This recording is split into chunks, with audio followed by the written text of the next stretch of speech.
Hi friends, అందరూ ఎలా ఉన్నారు? బాగున్నారా? నేనైతే చాలా బాగున్నాను. మా పిన్ని వాళ్ళు వచ్చిన రెండో రోజు అనమాట. ఈరోజు ఉదయాన్నే చికెన్ తీసుకొచ్చిండ్రు. అలాగే మా మోటార్ పాడైపోయింది.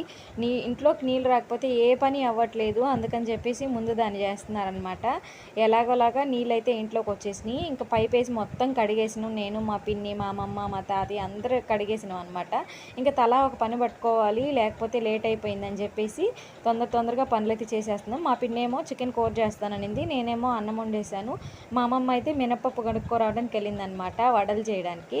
మా పిన్ని వాళ్ళ ఊర్లో గారెలు అంటారు, మేమేమో వడలు అంటాం. మీ ఊర్లో ఏమంటారో కామెంట్ చేయండి. మా పిన్ని వాళ్ళు వచ్చేటప్పుడు ఎంత సంతోషంగా ఉంటుందో మళ్ళీ తిరుగు ప్రయాణం పెట్టినప్పుడు అంతే బాధగా ఉంటుంది అనమాట. ఎక్కువ రోజులు కూడా ఉండరు, 2-3 రోజులు ఉండి వెళ్ళిపోతున్నారు ఈ మధ్య అయితే. మరి ఇంకా పెళ్ళిళ్ళకి ఏమన్నా వస్తే అప్పుడు ఉంటారేమో ఒక 5 రోజులు, ఒక 6 రోజులు, వారం అంతే. ఇంకెక్కువ ఉండట్లేదు అనమాట. ఎందుకంటే సిరి వాళ్ళ స్టడీస్ డిస్టర్బ్ అవుతాయని చెప్పేసి. మా పిన్ని కూరగాయలు బాగా కోసిద్ది, అందుకని చెప్పేసి దాని పనిగా చంద్రబాను వీడియో తీస్తున్నాడు అనమాట.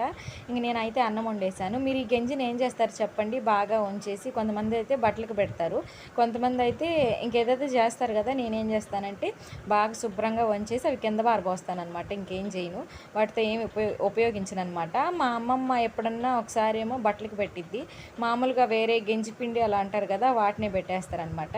ఏందో మా పిన్ని స్పీడ్గా కోసేది నిదానంగా అయిపోయింది. నేనే కొంచెం స్పీడ్గా పెట్టాను రండి వీడియో కొన్ని దిక్కల్లా, ఎందుకంటే నా ఫోన్ బాగోలేదు కదా.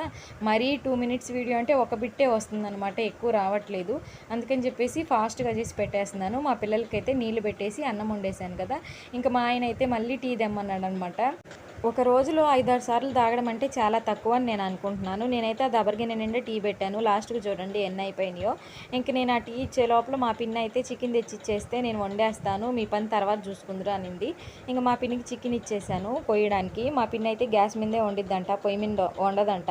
ఎందుకంటే మా అమ్మమ్మ వడలు చేయాలి కదా, మళ్ళీ అడ్డొచ్చేసిద్ది, నేను గ్యాస్ మీదే వండుతాను, నా వల్ల కాదు పొయ్యి మీద అని చెప్పింది. అసలు ఎండ కూడా ఎక్కువగా కాస్తుంది కదా అని అనుకొని మేమైతే గ్యాస్ మీద కానిచ్చేసాం. కానీ మా అమ్మమ్మ వల్ల చాలా లేట్ అయిపోయింది. వడలు చేసేలేక 12:30 అయిపోయిందనమాట. ఎందుకనంటే మా అమ్మమ్మ మినపప్పు కడిగేటప్పుడు ఒక్క పప్పుకు కూడా పొట్టు ఉండకుండా కడుగుద్ది అనమాట. ఇంకా అలా కడగడంలో మరిగింత పప్పు కదా, బాగా లేట్ అయిపోయింది. మా అమ్మమ్మ మీద తొందరగా వచ్చేసి తొందరగా పని అయిపోయింది, తొందరగా వడలు చికెన్ తినేయాలని చెప్పి సాత్రంతో నేను తొందరగా ఆమెకి అన్నీ సిద్ధం చేసి పెట్టినాను అనమాట, గ్రైండర్ అవన్నీ. మా పిన్ని కూరగాయలు కూడా కోసేసింది, చికెన్ కూడా కోసేసి పొయ్యి మీద కూడా కూర వేసేసింది. ఆల్మోస్ట్ ఆల్ 11:30 కూర అయిపోయింది. ఇంకా ఆ కూరను చూస్తే కూర్చొని ఉన్నాం అనమాట 12 గంటల దాకా ఆ వడల కోసం. ఇంకా మా పిన్నే వెళ్ళింది పొయ్యి దగ్గరికి. ఇంకా నువ్వు లే, నేను చేస్తానని చెప్పేసి మా అమ్మమ్మని అయితే లేపేసిందనమాట. కానీ మా అమ్మమ్మ లేలేదు, ఇద్దరు కలిసి చేశారు. ఇంకా ఎండ దెబ్బకి తట్టుకోలేక ఇద్దరు ముసుగులు వేసుకుని చేశారనమాట. మా అమ్మమ్మకి అయితే బాగా అలవాటు, కానీ మా పిన్నికి అలవాటు లేక ఎండ తట్టుకోలేకపోయింది. ఎందుకంటే మా అమ్మమ్మ అప్పుడప్పుడు మా కూరలు కూడా 12 గంటలకు చేసిద్ది కాబట్టి మా అమ్మమ్మ బాగా అలవాటు అయిపోయింది. మా పిన్ని మాత్రం ఎండలో చచ్చిపోయింది అనమాట. మరిగిన్ని వడలు కదా, అందుకని చెప్పేసి వేసినట్టు అందరికీ ప్లేట్లో వేసి ఇచ్చేసాను అనమాట.